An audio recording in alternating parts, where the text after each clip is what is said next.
464. En la casa de campo de Cusa, intento de elegir rey a Jesús. El testimonio del predilecto. En la otra orilla, junto al paso constituido por el puente, espera ya un carro cubierto. Sube, maestro. No te cansarás, a pesar de que el trayecto sea largo, y no tanto por razón de la distancia como por el hecho de que he ordenado que tengan siempre aquí parejas de bueyes, para no causar molestias a los invitados más cumplidores de la ley. Debemos ser compasivos con ellos, pero, ¿y dónde están esos? Delante de nosotros, en otros carros. Tobiolo. Señor, dice el carretero, que está enyugando a los bueyes. ¿Dónde están los otros invitados? Muy adelante. Estarán ya muy cerca de la casa. ¿Has oído, maestro? ¿Y si yo no hubiera venido? Estábamos seguros de que vendrías. ¿Por qué no ibas a haber venido? ¿Qué por qué? Cusa, yo vengo para que veas que no soy un cobarde. Solo son cobardes los malos, los que tienen culpas que les hacen temer la justicia de los hombres, por desgracia, mientras que deberían temer en primer lugar, en único lugar, la de Dios. Mas yo no tengo culpas y no tengo miedo de los hombres. Pero Señor, todos los que están conmigo te veneran. Como yo también. No deberíamos causarte miedo por nada. Nuestro deseo es honrarte, no atacarte. Cusa está apenado y casi indignado. Jesús, sentado enfrente de él, mientras el carro avanza lentamente, chirriando, entre los verdes campos, responde. Más que a la guerra abierta de los enemigos, debo temer a la subrepticia de los falsos amigos, o al errado celo de amigos verdaderos que todavía no me han entendido. ¿Y tú eres de estos? ¿No te acuerdas de lo que dije en Beter? Yo te he entendido, Señor, susurra Cusa, aunque no muy seguro y sin responder directamente a la pregunta. Sí, me has entendido. Con la ventada del dolor y la alegría, tu corazón se había vuelto límpido, como aparece límpido el horizonte después de una tormenta y un arco iris. Y veías lo correcto. Luego, vuélvete, Cusa, a mirar nuestro mar de Galilea. Parecía tan terso con la aurora. Durante la noche el aguazo había limpiado el aire, y el fresco nocturno había calmado la evaporación del agua. Cielo y lago eran dos espejos de zafiro claro que mutuamente se reflejaban sus bellezas. Y las colinas de alrededor estaban frescas y limpias como si las hubiera creado Dios durante la noche. Mira ahora. El polvo de los caminos costeños, recorridos por personas y animales, el fuego del sol, que hace a los bosques y jardines vaporear, como calderas al fuego, e incendia el lago y evapora sus aguas, mira cómo han turbado el horizonte. Primero las riberas, nítidas por la gran tersura del aire, parecían cercanas. Ahora, mira, parecen temblar empañadas, confusas, semejantes a cosas vistas a través de un velo de impuras aguas. Eso ha sucedido en ti. Polvo. Humanidad. Sol. Orgullo. Cusa, no te perturbes a ti mismo. Cusa agacha la cabeza y juguetea mecánicamente con los adornos de su túnica y con la hebilla del rico cinturón que sujeta la espada. Jesús calla. Permanece con los ojos casi cerrados, como bajo efecto de un momento de sopor. Cusa respeta su descanso, o lo que cree que es descanso. El carro avanza lentamente en dirección sudeste, hacia las leves ondulaciones que constituyen, eso creo al menos el primer escalón de la meseta que limita el valle del Jordán por este lado, el oriental. Sin duda por riqueza de aguas subterráneas o de algún curso de agua, los campos son fertilísimos y hermosos. Por todas partes se ven racimos y frutos. El carro cambia de dirección, deja el camino de primer orden y toma uno particular.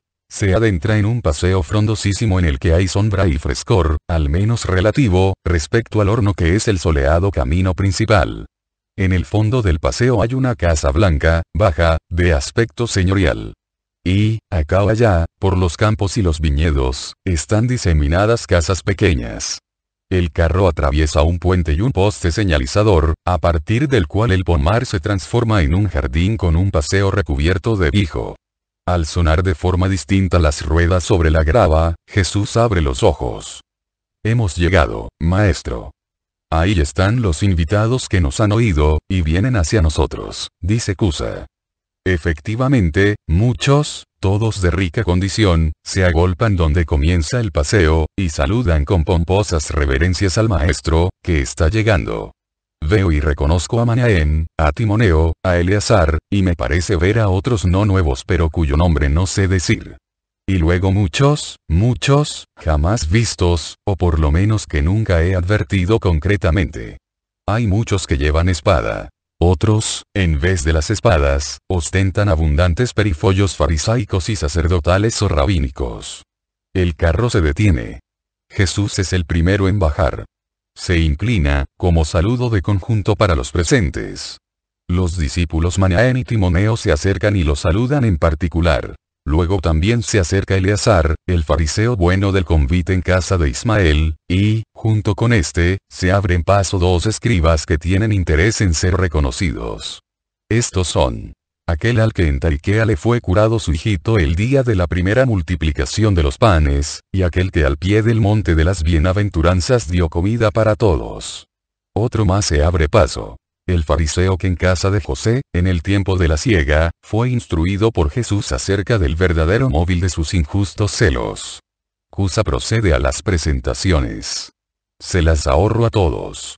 Porque es para volverse mico entre tanto Simón, tanto Juan, tanto Leví, tanto Eleazar, entre tanto Natanael y tanto José y tanto Felipe, etcétera, etcétera.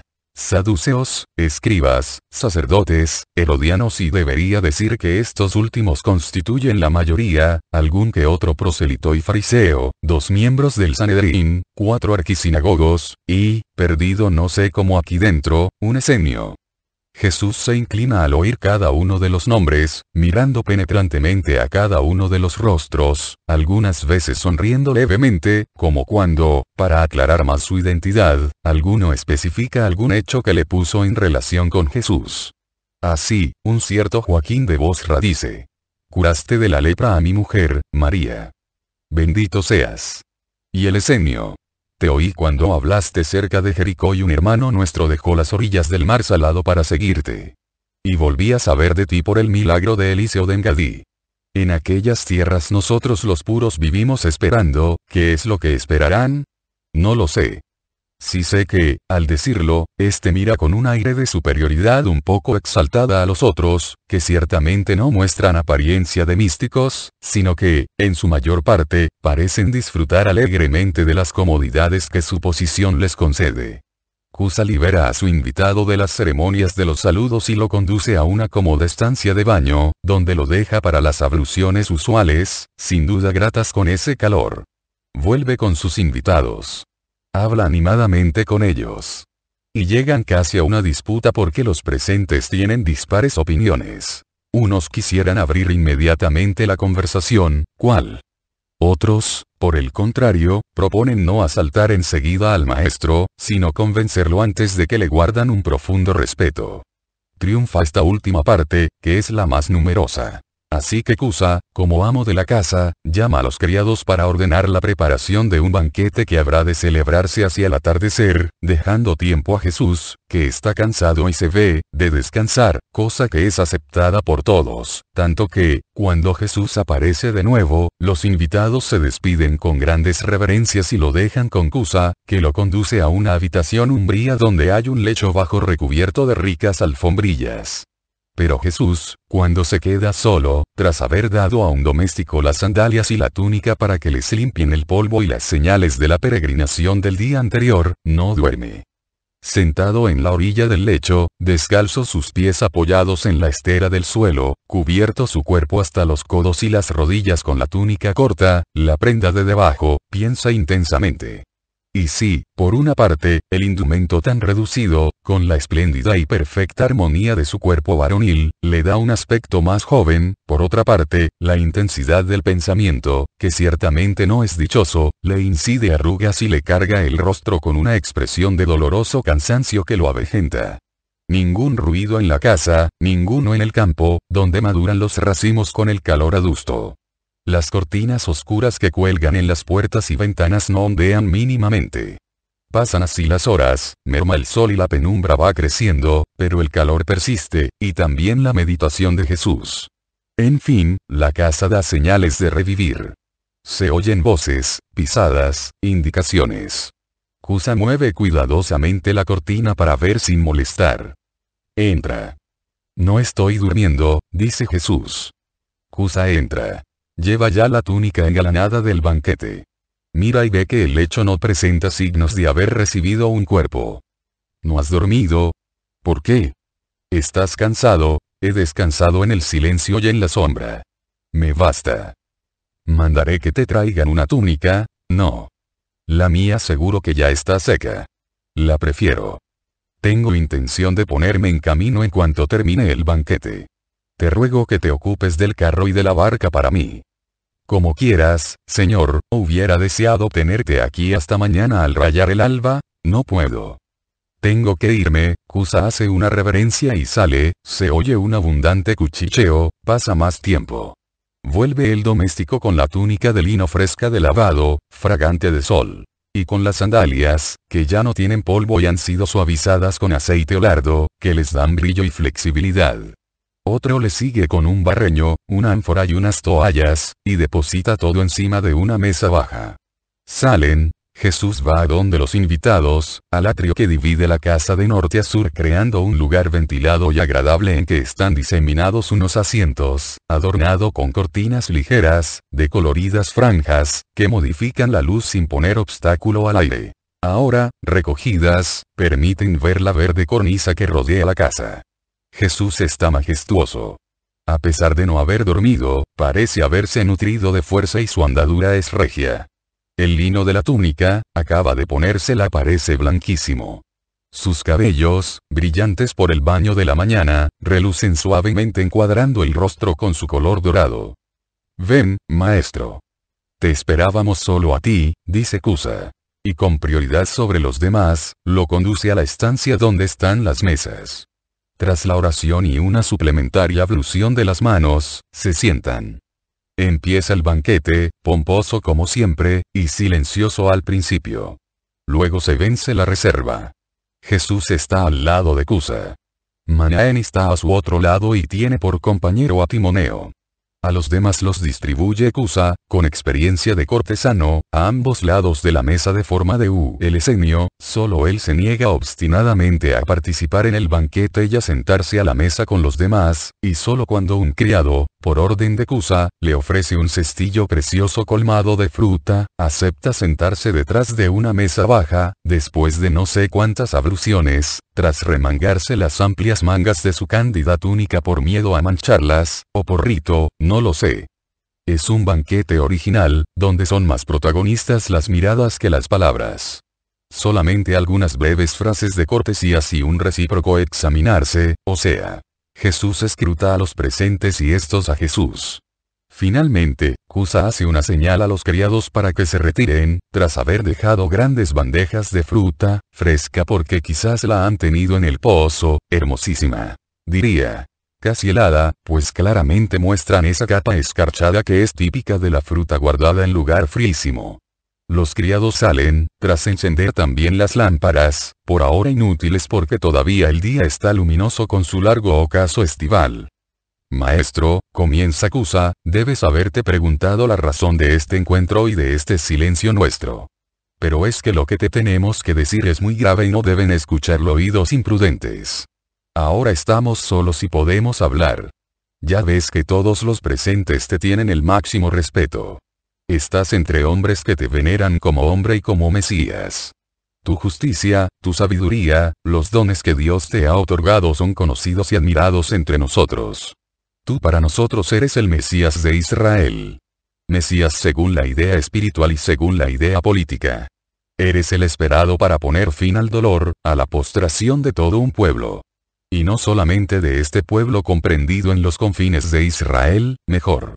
De Palestina sino del pueblo de todo Israel, de las numerosísimas colonias de la diáspora esparcidas por toda la tierra, que hacen resonar el nombre de Yahvé bajo los cielos todos y hacen conocer las promesas y esperanzas, que ahora se cumplen, de un Mesías restaurador, de un vengador, de un libertador y creador de la verdadera independencia, de la patria de Israel, o sea, de la patria más grande que hay en el mundo, la patria, reina y dominadora, canceladora de todo pasado recuerdo recuerdo y de todo signo vivo de servidumbre, el hebraísmo triunfante sobre todo y sobre todos, y para siempre, porque así fue dicho y así se cumple. Señor, aquí, ante ti, tienes a todo Israel en los representantes de las distintas clases de este pueblo eterno, castigado pero estimado por el Altísimo, que lo proclama suyo. Tienes ante ti el corazón pulsante y sagrado de Israel. Los miembros del Sanedrín y los sacerdotes. Tienes el poder y la santidad. Fariseos y saduceos. Tienes la sabiduría. Escribas y rabines. Tienes la política y el valor. Los herodianos. Tienes el patrimonio. Los ricos. El pueblo. Mercaderes y hacendados. Tienes la diáspora. Los prosélitos. Tienes incluso a los separados, que ahora se sienten dispuestos a unirse de nuevo, porque ven en ti al esperado. Los esenios, los inasequibles esenios. Mira, Señor, este primer prodigio, este gran signo de tu misión, de tu verdad. Tú, sin violencia, sin medios, sin ministros, sin soldados, sin espadas, reúnes a todo tu pueblo como un depósito reúne las aguas de 1000 fuentes. Tú, casi sin palabras, sin ninguna imposición en absoluto, nos reúnes, a nosotros, pueblo dividido por desventuras, por odios, por ideas políticas y religiosas, y nos pacificas. Oh, príncipe de la paz, exulta por haber redimido y restaurado aún antes de tomar el cetro y la corona. Tu reino, el esperado reino de Israel ha surgido. Nuestras riquezas, nuestro poder, nuestras espadas, están a tus pies. Habla. Ordena. La hora ha llegado. Todos aprueban el discurso de Cusa. Jesús, con los brazos cruzados, guarda silencio. ¿No hablas? ¿No respondes, Señor? Quizás es que esto te ha sorprendido, quizás es que no te sientes preparado y, sobre todo, dudas de que esté preparado Israel. No, no es así. Escucha nuestras palabras. Yo hablo, y conmigo Manaén, por el palacio, que ya no merece existir, que es el oprobio purulento de Israel, la tiranía vergonzosa que oprime al pueblo y se inclina, servil, a adular al usurpador. Su hora ha llegado. Álzate, estrella de Jacob, y pon en fuga las tinieblas de ese coro de delitos y vergüenzas. Aquí están los que, conocidos como herodianos, son los enemigos de los profanadores del nombre para ellos sagrado de la dinastía herodiana. Hablad, vosotros. Maestro. Yo soy viejo, y recuerdo lo que fue el esplendor pasado. Como nombre de héroe puesto a una hedionda carroña, tal es el nombre de Herodes sobre los degenerados descendientes que envilecen a nuestro pueblo. Es la hora de repetir el gesto que otras veces hiciera Israel, cuando indignos monarcas se sentaron sobre los dolores del pueblo. Tú solo eres digno de llevar a cabo este gesto. Jesús calla. Maestro, ¿crees que podemos dudar? Hemos escudriñado las escrituras. Eres tú. Tú debes reinar, dice un escriba. Debes ser rey y sacerdote. Nuevo Nehemías, más grande que él debes venir y purificar. El altar está profanado. Que te sea acicate el celo del Altísimo, dice un sacerdote. Muchos de nosotros te han presentado batalla, los que temen tu reinado sabio. Pero el pueblo está contigo, y los mejores de nosotros con el pueblo. Necesitamos un sabio. Necesitamos un hombre puro. Un verdadero rey. Un santo. Un redentor. Cada vez somos más esclavos, de todo y de todos defiéndenos, Señor. Nos pisotean en este mundo porque, a pesar del número y la riqueza, somos como ovejas sin pastor. Llámanos a formar con el antiguo grito. A tus tiendas, Israel. Y de todas las partes de la diáspora, como un reclutamiento, se alzarán tus súbditos y volcarán los inseguros tronos de los poderosos a los que Dios no ama. Jesús sigue en silencio. Es el único que está sentado, sereno, como si no se tratase de él, en medio de esta cuarentena pocos más, pocos menos de exaltados, de cuyas razones apenas si recojo la 10ª parte, porque hablan todos al mismo tiempo con algarabía de mercado. Y conserva su postura y su silencio. Todos gritan. Di una palabra. Responde. Jesús se pone lentamente en pie, apoyándose en las manos sobre el borde de la mesa. Se crea un profundo silencio. Quemado por el fuego de 80 pupilas, abre sus labios, los otros los abren como para aspirar su respuesta. Y la respuesta es breve pero neta. No. ¿Pero cómo es eso? ¿Pero por qué? ¿Nos traicionas? Traicionas a tu pueblo. Reniega de su misión. Rechaza la orden de Dios. ¡Qué marimorena! ¡Qué alboroto! Caras que se ponen de color carmesí, ojos que se encienden, manos que casi amenazan, más que fieles parecen enemigos. Pero es así. Cuando una idea política domina los corazones, hasta los mansos se vuelven fieras contra quien impugna esa idea suya. Al alboroto le sigue un silencio extraño.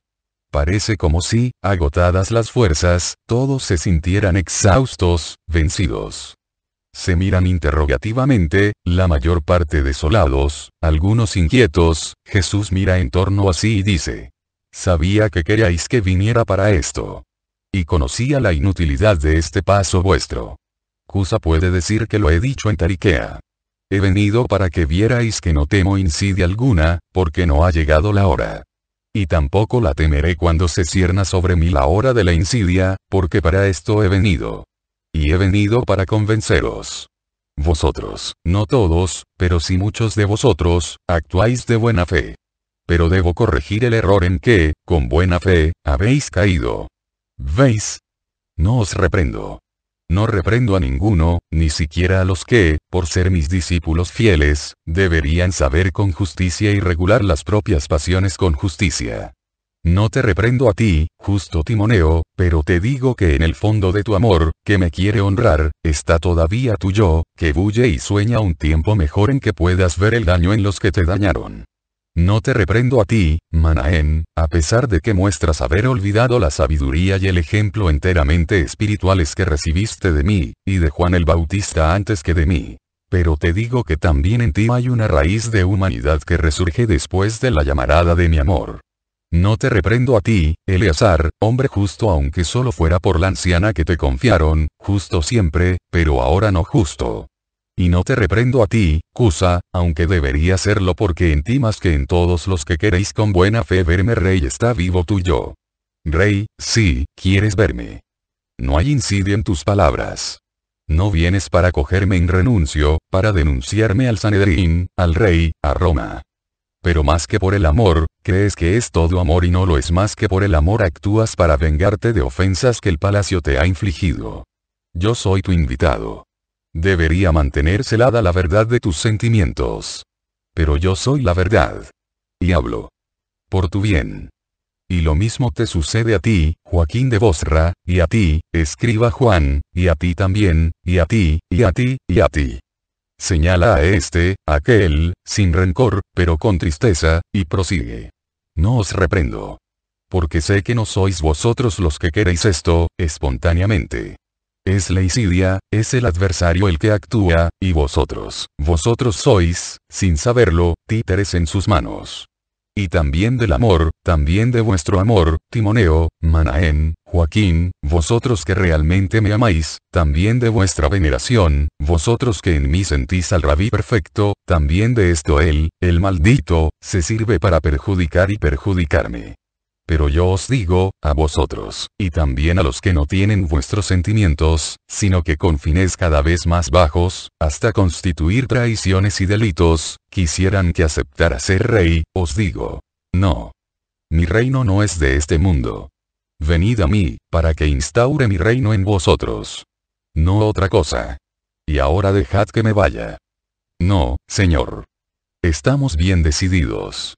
Hemos puesto ya en movimiento riquezas, preparado planes, hemos decidido salir de esta incertidumbre que tiene inquieto a Israel, de la cual, además, se aprovechan los otros para perjudicar a Israel. Te acosan, es verdad. Tienes enemigos en el templo mismo. Yo, uno de los ancianos, no lo niego. Pero para acabar con esto hay esto. Tu unción. Y estamos dispuestos a dártela.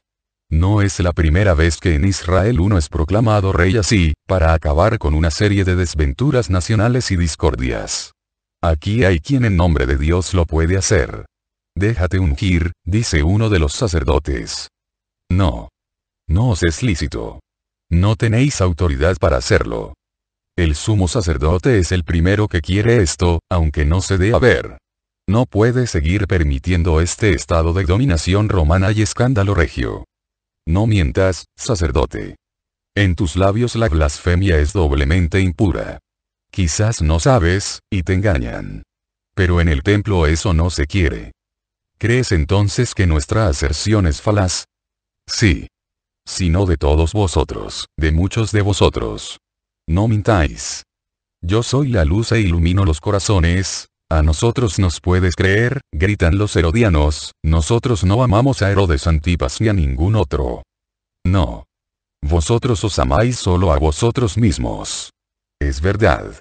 Y no podéis amarme a mí. Yo sería la palanca para derribar el trono, para abriros el camino a un poder más fuerte y para agravar al pueblo con una opresión peor. Un engaño a mí, al pueblo y a vosotros mismos. Roma aplastaría a todos, después de que vosotros hubierais hecho lo mismo. Señor, en las colonias de la diáspora hay hombres dispuestos a amotinarse, nosotros empeñamos nuestros bienes, dicen los prosélitos. Y los míos y todo el apoyo de la uranítida y la traconítida, grita el de Bosra. Sé lo que me digo. Nuestros montes pueden preparar un ejército, y sin ser hostigado, para lanzarlo luego, como cohorte de águilas, a tu servicio. También la Pérea. Y la Gaulanítida. El valle del Gas está contigo. Y también las riberas del mar Salado con los nómadas que nos creen dioses, si aceptas unirte a nosotros. Grita el esenio, y prosigue con un vaniloquio de exaltado que se pierde en el clamor. Los montañeses de Judea son de la raza de los reyes fuertes. Y los de la alta Galilea son héroes del temple de Débora. Y son héroes también las mujeres y los niños. ¿Nos consideras pocos? Somos huestes numerosas. Todo el pueblo está contigo. Tú eres el rey de la estirpe de David, el Mesías. Este es el grito que sale de los labios de sabios e ignorantes, porque es el grito de los corazones, tus milagros, tus palabras, los signos, un alboroto en que me pierdo. Jesús, como roca bien firme rodeada por una vorágine, no se mueve. Ni siquiera reacciona. Está impasible. Y el torbellino de súplicas, imposiciones, razones, continúa. Nos defraudas. ¿Por qué quieres nuestra destrucción? ¿Quieres actuar solo? No puedes. Matatías Macabeo no rechazó la ayuda de los asideos y Judas liberó a Israel con su ayuda, acepta. Cada cierto tiempo el grito se anuda en esta palabra. Jesús no cede. Uno de los ancianos, anciano, y mucho, también de edad, cuchichea con un sacerdote y un escriba más viejos que él. Pasan adelante. Imponen silencio. Habla el escriba anciano, que ha llamado a Eleazar y a los dos escribas de nombre Juan. Señor, ¿por qué no quieres ceñir la corona de Israel? Porque no es mía. No soy hijo de príncipe hebreo. Señor. Quizás tú no lo sabes, pero yo y este fuimos requeridos un día porque 3 sabios vinieron preguntando dónde estaba el que había nacido rey de los hebreos. ¿Comprendes? Nacido rey. Herodes el Grande nos reunió, para la respuesta, a los príncipes de los sacerdotes y escribas del pueblo. Con nosotros estaba Hiel el justo. Nuestra respuesta fue, en Belén de Judá. Tú, nos consta, naciste allí, y tu nacimiento estuvo acompañado de grandes signos. Algunos de tus discípulos son testigos de tu nacimiento. ¿Puedes negar que los 3 sabios te adoraron rey? No niego. ¿Puedes negar que los milagros te preceden y te acompañan y te siguen, como signo del cielo? No niego. ¿Puedes negar que eres el Mesías prometido? No niego. Entonces, en nombre del Dios vivo, ¿por qué quieres defraudar las esperanzas de un pueblo? Yo vengo a cumplir las esperanzas de Dios. ¿Cuáles? Las de la redención del mundo, de la formación del reino de Dios. Mi reino no es de este mundo. Devolved a su lugar vuestros bienes y vuestras armas. Abrid los ojos y el espíritu para leer las escrituras y los profetas y para acoger mi verdad, y tendréis en vosotros el reino de Dios. No. Las escrituras hablan de un rey libertador. De la esclavitud satánica, del pecado, del error, de la carne, del gentilismo, de la idolatría. ¿Qué ha hecho en vosotros Satanás, oh hebreos, pueblo sabio, para induciros error acerca de las verdades proféticas? ¿Qué os hace, oh hebreos, hermanos míos, para cegaros de esta forma? ¿Qué os hace, oh discípulos míos, para que ya tampoco comprendáis vosotros? La mayor desventura de un pueblo y de un creyente es caer en una falsa interpretación de los signos. Y aquí se cumple esta desventura. Intereses personales, prejuicios, exaltaciones, pernicioso amor patrio, todo contribuye a crear esta vorágine, la vorágine del error en que un pueblo perecerá considerando a su rey como lo que no es. Tú te consideras en modo erróneo. Vosotros os consideráis erradamente, y también a mí. Yo no soy el rey humano. Y vosotros, 3/4 partes de los que estáis aquí reunidos, lo sabéis y queréis mi mal, no mi bien. Actuáis por encono, no por amor. Yo os perdono. Digo a los rectos de corazón. Volved en vosotros mismos, no seáis los inconscientes esclavos del mal. Dejadme irme. No hay nada más que decir. Un silencio lleno de estupor, Eleazar dice. Yo no soy enemigo tuyo. Creía que obraba bien. Y no soy el único, otros amigos buenos piensan como yo. Lo sé. Pero dime, y sé sincero. ¿Qué dice Gamaliel? El rabí. Dice, sí, dice. El Altísimo dará el signo si este es su Cristo. Bien dice. ¿Y qué, José el anciano? Que tú eres el Hijo de Dios y reinarás como Dios. José es un justo. Y Lázaro de Betania. Sufre, habla poco, pero dice, que reinarás solamente cuando te acojan nuestros espíritus. Lázaro es sabio. Cuando vuestros espíritus me acojan.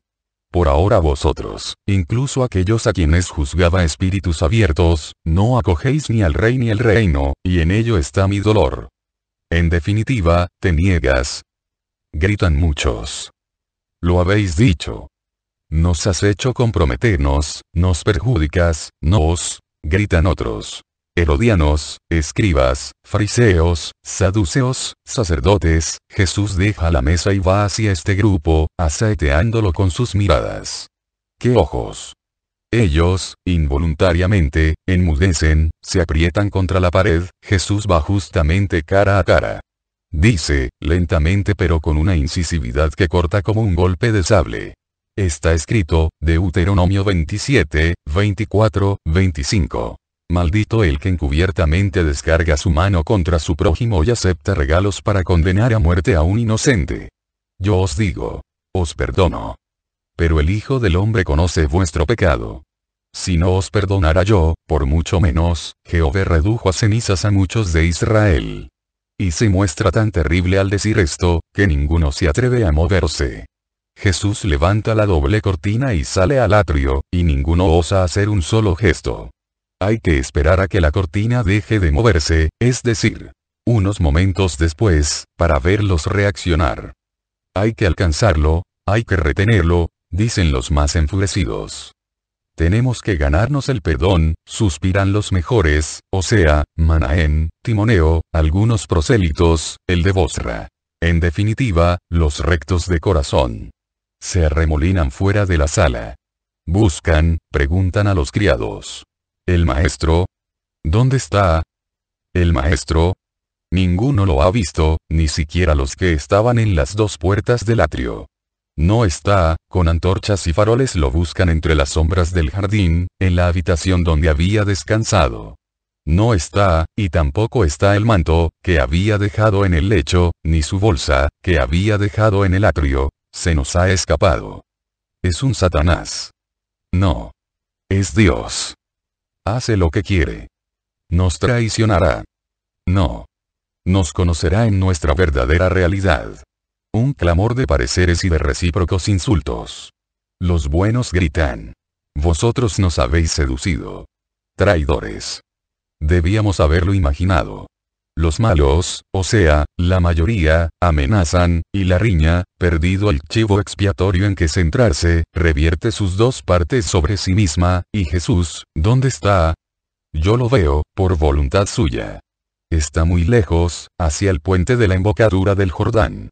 Va raudo como llevado por el viento. Sus cabellos enmarcan ondeantes el pálido rostro. Su manto, con esta marcha veloz, se entrechoca como una vela. Luego, cuando está seguro de haberse distanciado, se adentra entre los juncos de la orilla y toma la margen oriental. En cuanto encuentra los primeros escollos del alto arrecife, se encarama a ellos, y no se preocupa de que la poca luz haga peligrosa la subida por la pronunciada ladera. Sube, sube hasta un peñasco que se asoma hacia el lago, velado por una encina solitaria. Y allí se sienta, pone un codo en la rodilla, apoya el mentón en la palma de la mano, y, con la mirada fija en el espacio anchuroso que va entenebreciéndose, apenas visible aún por el claror del manto y la palidez del rostro, así permanece, pero alguien lo ha seguido. Juan. Un Juan semidesnudo, o sea, vestido solo con la corta prenda de los pescadores, tiesos los cabellos, como cuando uno ha estado en el agua, jadeante, pero pálido. Se acerca despacio hacia su Jesús. Parece una sombra deslizándose por el arrecife escabroso. Se detiene a poca distancia. Observa a Jesús, no se mueve. Parece una peña añadida al peñasco. La túnica oscura lo anula aún más. Solo la cara y las piernas y los brazos desnudos son un poco visibles en la sombra nocturna. Pero cuando, más que verlo, lo oye llorar a Jesús, entonces no resiste más, y se acerca, hasta llamarlo. Maestro. Jesús oye el susurro y alza la cabeza. Con ademán de huir, se recoge el manto. Pero Juan grita. ¿Qué te han hecho, maestro, para que ya no conozcas a Juan? Y Jesús reconoce a su predilecto. Tiende sus brazos hacia él y Juan se arroja a ellos.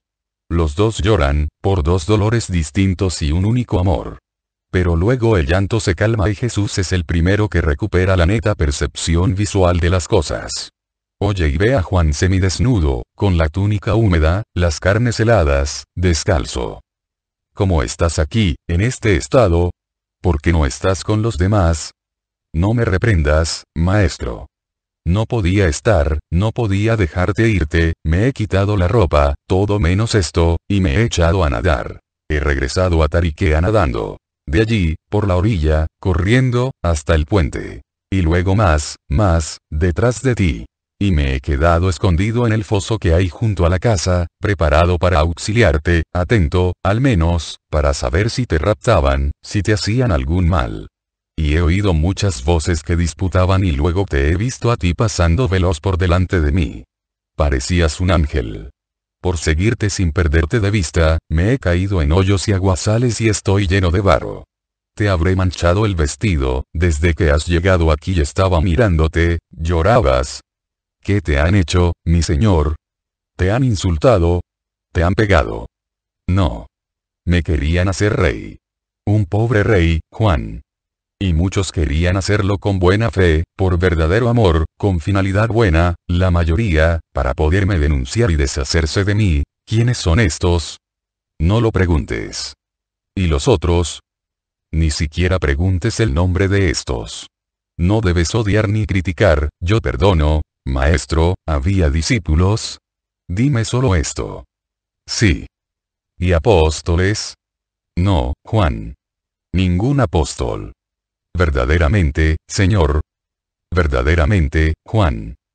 Ah, alabado sea Dios por ello. Pero, ¿por qué lloras todavía, Señor? Yo estoy contigo. Te amo por todos. Y también Pedro, y Andrés y los otros, cuando han visto que me echaba al lago me han dicho que estaba loco, y Pedro estaba furioso, y mi hermano decía que quería morir en los remolinos. Pero luego han comprendido y me han gritado. Que Dios te acompañe. Ve. Ve. Nosotros te amamos. Pero ninguno como este pobre niño que soy yo. Sí. Ninguno como tú. Tienes frío, Juan. Ven aquí, debajo de mi manto, no, a tus pies, así, maestro mío. ¿Por qué no te aman todos como este pobre niño que soy yo? Jesús se sienta a su lado y lo arrima contra su corazón. Porque no tienen tu corazón de niño, te querían hacer rey. Pero no han comprendido todavía que tu reino no es de esta tierra. No han comprendido. Sin decir nombres, cuenta, Señor, pero no vas a decir lo que te diga. Si no quieres, Señor, no lo diré, lo dirás solamente cuando los hombres quieran mostrarme como un común líder del pueblo. Un día esto llegará. Y tú estarás. Habrás de decir, él no fue rey de la tierra porque no quiso. Porque su reino no era de este mundo. Era el Hijo de Dios, el Verbo encarnado, y no podía aceptar lo que es terreno. quiso venir al mundo y vestirse de carne para redimir los cuerpos y las almas y al mundo, pero no se sometió a las pompas del mundo y a los fomes del pecado, y en él no hubo nada carnal ni mundano. La luz no se recubrió de tinieblas, el infinito no aceptó cosas finitas, sino que de las criaturas limitadas por la carne y el pecado hizo criaturas que fueran más iguales a él. Llevó a los que creyeron en él a la regalidad verdadera e instauró su reino en los corazones, antes de instaurarlo en los cielos, donde será completo y eterno con todos los salvados. Dirás esto, Juan, a quien pretenda verme enteramente humano, a quien pretenda verme enteramente espíritu, a quien niegue que yo haya padecido la tentación, y el dolor, dirás a los hombres que el Redentor lloró, y que ellos, los hombres, han sido redimidos también por mi llanto. Sí, Señor. ¿Cómo sufres, Jesús? ¿Cómo redimo? Pero tú me eres consuelo en mi sufrimiento. Al rayar el día nos marcharemos de aquí. Encontraremos una barca. ¿Crees, si digo que podremos ir sin remos? Creería aunque dijeras que iremos sin barca. Permanecen abrazados, envueltos en el único manto de Jesús. Y Juan, con el calorcito, acaba durmiéndose, cansado, como un niño entre los brazos de su mamá. Dice Jesús, a María Valtorta. Esta página evangélica, desconocida y tan ilustrativa, ha sido dada para los rectos de corazón. Juan, al escribir después de muchos lustros su evangelio, hace una breve alusión a este hecho. Una breve alusión a este hecho es la de Juan 6, 14, 15, puesta al final del episodio de la primera multiplicación de los panes, que ocupa los precedentes versículos 1, 13. La multiplicación de los panes no fue contemporánea del intento de proclamar a Jesús Rey, pero sirvió para suscitar la idea. Tanto, que el evangelista une en la narración esos dos hechos, distantes en el tiempo, obediente al deseo de su maestro, cuya naturaleza divina ilustra más que ningún otro evangelista, descubre a los hombres este detalle ignorado, y lo descubre con esa discreción virginal suya que envolvía todas sus acciones y palabras con pudor humilde y reservado. Juan, mi confidente de los hechos más graves de mi vida, nunca se engalanó pomposamente con estos beneficios míos. Antes al contrario, leed bien, parece sufrir cuando los revela, y parece decir: debo decir esto porque es una verdad que exalta a mi Señor, pero os pido perdón de tenerme que mostrar como el único que la sabe, y con palabras concisas alude al detalle que solo él conoce. Leed el primer capítulo de su Evangelio, donde narra su encuentro conmigo. Juan el Bautista se hallaba de nuevo con dos discípulos suyos. Los dos discípulos, oídas estas palabras, Andrés, hermano de Simón Pedro, era uno de los dos que habían oído las palabras de Juan y habían seguido a Jesús. El primero con que se topó Andrés. Él no se nombra. Es más, se cela tras Andrés, al que pone de relieve. En Caná estaba conmigo, y dice: Jesús estaba con sus discípulos, y sus discípulos creyeron en él. Eran los otros los que tenían necesidad de creer. Él ya creía. Pero se unifica con los otros, cual criatura que necesitará ver milagros para creer. Testigo de la primera expulsión de los mercaderes del templo, y del coloquio con Nicodemo, del episodio de la Samaritana, nunca dice: yo estaba allí, sino que conserva la línea de conducta que había tomado en Caná, y dice: sus discípulos incluso cuando estaba él solo él y otro más. Y así continúa, no nombrándose nunca, antes al contrario, poniendo siempre delante a sus compañeros, cual si él no hubiera sido el más fiel, el siempre fiel, el perfectamente fiel. Recordad la delicadeza con que alude al episodio de la cena, del cual resulta que él era el predilecto, reconocido como tal también por los demás, que a él recurren cuando quieren saber los secretos del Maestro. Así pues, empezaron los discípulos a mirarse unos a otros, no sabiendo a quién aludía el Maestro. Estaba uno de ellos, el predilecto de Jesús, recostado en el pecho de Jesús. A este le hizo una señal Simón Pedro y le preguntó: ¿de quién habla? Y aquel, estando recostado en el pecho de Jesús, le preguntó a él: ¿y quién es, Señor? Ni siquiera se nombra como llamado en el Getsemaní con Pedro y Santiago. Ni siquiera dice: yo seguí al Señor. Dice: le siguió Simón Pedro y otro discípulo. Y este otro, siendo conocido por el pontífice, entró con Jesús en el atrio del pontífice. Sin Juan yo no habría tenido el consuelo de verlos a él y a Pedro en las primeras horas de esta captura. Pero Juan no se jacta de ello. Fue uno de los personajes principales en las horas de la pasión, el único apóstol que en ella estuvo siempre presente, amorosamente, compasivamente, heroicamente presente junto a Cristo, junto a la Madre, frente a una Jerusalén desatada, y calla su nombre incluso en ese episodio especialmente importante de la crucifixión y de las palabras del moribundo. Mujer, ahí tienes a tu hijo, ahí tienes a tu madre. Es el discípulo, el sin nombre, sin otro nombre aparte del que, tras haber constituido su vocación, constituye su gloria. El discípulo no se exalta siquiera después de haber recibido el honor de ser el Hijo de la Madre de Dios, y en la resurrección dice todavía: Pedro y el otro discípulo, a los que María de Lázaro había hablado del sepulcro vacío, salieron y fueron, corrían, pero aquel otro discípulo corrió más que Pedro y llegó ante sí, agachándose, vio, pero no entró. Hechura de delicada humildad. Él, el predilecto, el fiel, deja que Pedro, pecador por cobardía, pero cabeza entre antes. No lo juzga. Es su pontífice. Antes al contrario, lo socorre con su santidad porque también los que son cabeza pueden ser apoyados por sus súbditos. Es más, tienen necesidad de ellos como apoyo. ¿Cuántos súbditos son mejores que sus jefes? No neguéis nunca vuestra piedad, oh súbditos santos, a los jefes que se pliegan bajo el peso que no saben llevar, o aquellos a los que el humo del honor produce ceguera y embriaguez. Sed, oh súbditos santos, los sirneos de vuestros superiores. Sed, sé, mi pequeño Juan, porque te hablo a ti para todos esos Juanes que se adelantan corriendo y guían a los Pedros, y luego se detienen dejándolos entrar, por respeto a su cargo, y que, oh obra maestra de humildad. Y que, para no humillar a los Pedros que no saben comprender y creer, llegan al punto de dar de sí una imagen, y dejar creerlo, de que también ellos como los Pedros son tardos e incrédulos. Leed el último episodio del lago de Tiberíades. Es también Juan el que, repitiendo el acto de otras veces, reconoce al Señor en el hombre que está en pie en la orilla y, después de haber compartido juntos el alimento, ante la pregunta de Pedro: ¿y de este qué será? Es siempre el discípulo, nada más. Por lo que a él respecta, se anonada. Mas cuando debe decirse algo que haga resplandecer con luz cada vez más divina al Verbo de Dios encarnado, entonces Juan alza los velos y revela un secreto.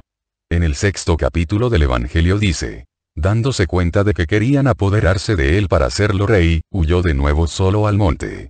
Y esta hora del Cristo es comunicada a los creyentes para que sepan que múltiples y complejas fueron las tentaciones y las luchas intentadas contra él en sus distintas características de hombre, maestro, Mesías, Redentor, Rey, y que los hombres y Satanás, el eterno instigador de los hombres, no le evitaron ninguna insidia a Cristo, para rebajarlo, abatirlo, destruirlo. Contra el hombre, contra el eterno sacerdote, contra el maestro, contra el Señor arremetieron las malicias satánicas y humanas, enmascaradas bajo los pretextos más aceptables como buenos. Y todas las pasiones del ciudadano, del patriota, del hijo, del hombre, fueron hurgadas o tentadas para descubrir un punto débil que sirviera de fulcro. Oh, hijos míos, que no reflexionáis más que en la tentación inicial y en la última, y que de mis fatigas de Redentor parecen fatigas solo las últimas, y dolorosas solo las últimas horas, y amargas y desengañadoras solo las últimas experiencias, poneos solo una hora en mi lugar, pensad que es a vosotros a quienes se os propone la paz con los coterráneos, su ayuda, la posibilidad de llevar a cabo el necesario acrisolamiento para hacer santo al país amado, las posibilidades de restaurar, de reunir a los diseminados miembros de Israel, de acabar con el dolor, con la servidumbre, con el sacrilegio. Y no digo: poneos en mi lugar pensando en vosotros como destinatarios de una corona que se os ofrece. Digo solo que tengáis mi corazón de hombre durante una hora, y que penséis en cómo habríais salido de esta seductora propuesta. Como triunfadores fieles a la divina idea, o, más bien, como vencidos. Habríais salido de ella más santos y espirituales que nunca, u os habríais destruido a vosotros mismos adhiriéndoos a la tentación o cediendo a las amenazas.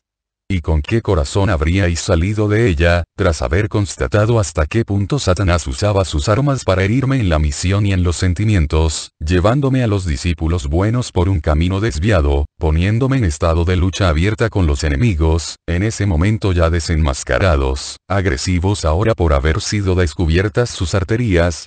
No estéis ahí con el compás y la medida pequeña, con el microscopio y la ciencia humana. No andéis ahí midiendo, comparando, refutando, con pedantes razonamientos de escriba, sobre si Juan habló con exactitud y hasta qué punto es verdad esto o aquello. No superpongáis la frase de Juan y el episodio dado ayer, para ver si los contornos coinciden. Ni erró Juan por debilidad senil, ni ha errado el pequeño Juan, María Valtorta, por debilidad de enferma. Este ha dicho lo que ha visto.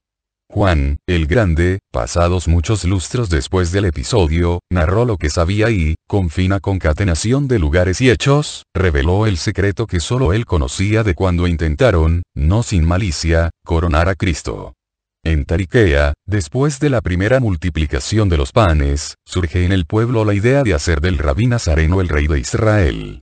Están presentes Manaén, el escriba y otros muchos que, aún imperfectos en el espíritu pero honestos de corazón, recogen la idea y la apoyan para dar honor al maestro, para acabar con la lucha injusta contra él, por error en la interpretación de las escrituras, un error difundido por todo Israel cegado por sueños de humana regalidad y por esperanzas de santificar a la patria contaminada por muchas cosas. Muchos, como era natural, se adhieren simplemente a la idea. Muchos fingen subrepticiamente su adhesión para perjudicarme. Unidos estos últimos por el odio contra mí, olvidan sus odios de casta, que los habían mantenido siempre separados, y se alían para tentarme, para poder dar después una apariencia legal al delito que ya sus corazones habían decidido. Esperan en una debilidad mía, en un orgullo mío. El orgullo y la debilidad, con consiguiente aceptación de la corona que me ofrecían, darían una justificación a las acusaciones que querían lanzar contra mí.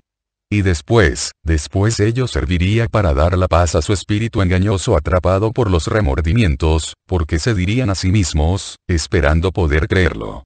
Roma, no nosotros, ha castigado al Nazareno revoltoso. La eliminación legal de su enemigo era para ellos su salvador. Aquí están las razones de la proclamación que intentaron. Aquí está la clave de los odios, más fuertes, que siguieron.